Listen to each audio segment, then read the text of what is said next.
Assalamualaikum warahmatullahi wabarakatuh. Baiklah, pada materi pembangkit random variate, bagian yang terakhir kita membahas mengenai simulasi pada permainan.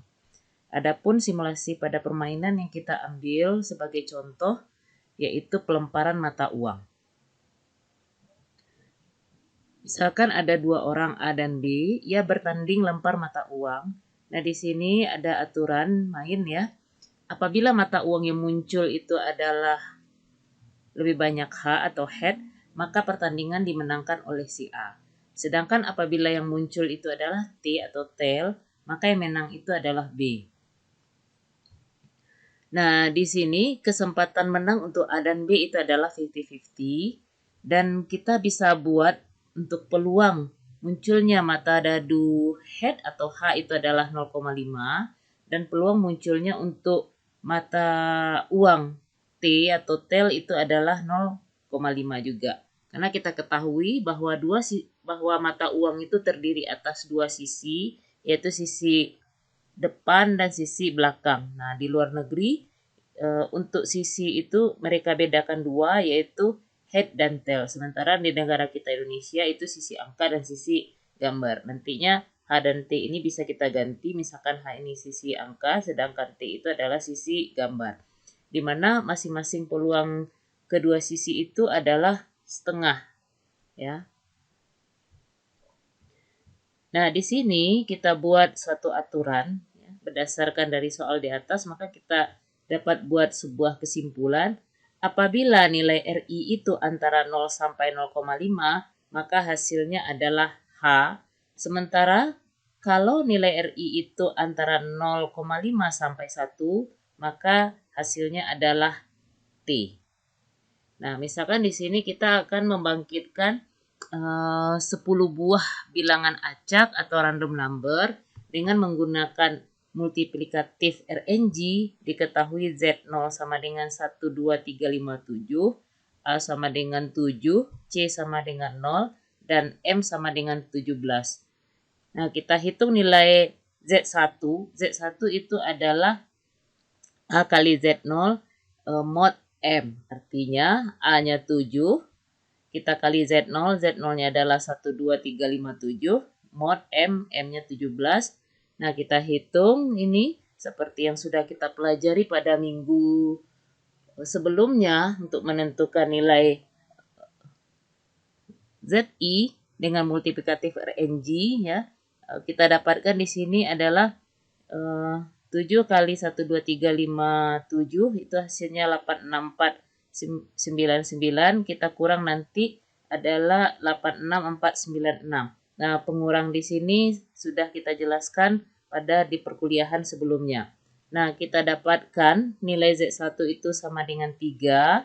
Kemudian setelah kita peroleh Z1 sama dengan 3, kita bisa menentukan R1. R1 itu adalah Z1 dibagi M. Artinya berarti 3 dibagi dengan 17. Sehingga kita dapatkan 0,1765. Karena nilai 0,1765 ini, nah kita lihat di sini aturannya. Apabila nilai RI itu antara 0 sampai 0,5, maka hasilnya adalah H. Ya. Nah, berarti yang muncul itu adalah H. Nah, kalau H, berarti yang menang itu adalah apabila mata uang yang muncul lebih banyak H, maka pertandingan dimenangkan oleh si A. Berarti untuk Z1 itu adalah dimenangkan oleh si A. Kemudian kita hitung lagi Z2. Z2 itu rumusnya adalah A kali Z1 mod M. Nah, A kita 7 dikali Z1. Z1 kita sudah dapatkan tadi nilainya 3. Kita mod M. Berarti 7 kali 3, 21. 21 mod 17 dapatnya 4. Nah, kemudian kita tentukan R2. R2-nya adalah Z2 dibagi dengan M, berarti 4 dibagi 17 sama dengan 0,2353. Karena 0,253 itu berada antara 0 sampai 0,5, maka berarti yang muncul itu adalah H, sehingga pemenangnya masih adalah si A. Kemudian selanjutnya kita cari Z3. Z3 itu adalah A kali Z2 mod M. Maka di sini 7 dikali Z2 kita dapatkan 4 mod M berarti 28. Kemudian kita kurang dengan 17 sehingga kita dapatkan Z3 itu adalah 11. Dengan Z3 kita dapatkan 11, maka kita bisa menentukan nilai R3. R3 itu adalah 11 bagi 17, hasilnya 0,5294. Nah, kita lihat hasil Z3 ini adalah antara 0,5 sampai 1, maka hasilnya adalah T. Kalau T, maka yang menang itu adalah B. Ya. Kita lanjutkan lagi. Nah, kita cari Z4. Ya, Z4 itu adalah A kali Z3 mod M. Nah, Z3 kita tadi kita dapatkan adalah 11, maka A 7 kali 11 mod 17. Nah, 7 kali 11 77 kurang 68, maka kita dapatkan Z4 itu 9.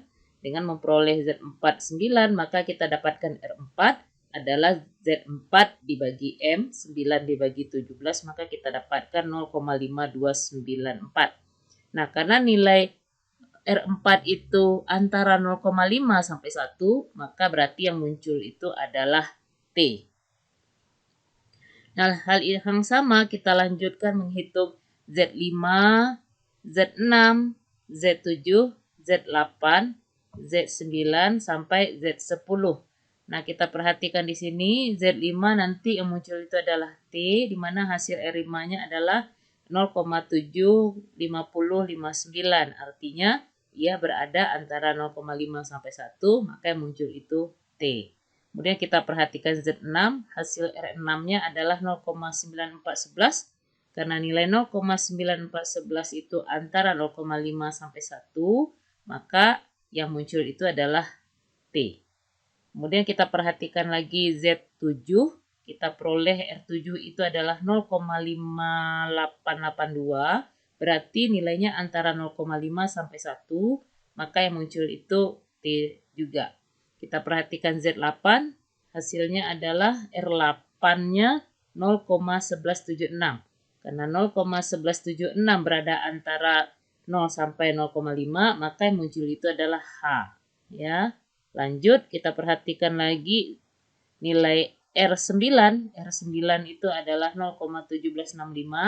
Karena 0,1765 itu berada antara 0 sampai 0,5, maka yang muncul itu adalah H.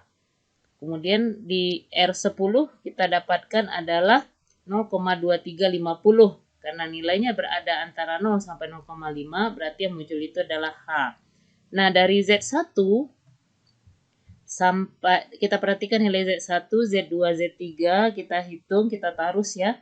Kita sampai Z10 sehingga kita lihat berapa yang mendapatkan yang munculnya nilai H dan muncul nilai T. Ternyata hasil akhirnya adalah bahwa H itu 5 kali, kemudian nilai T itu juga 5 kali.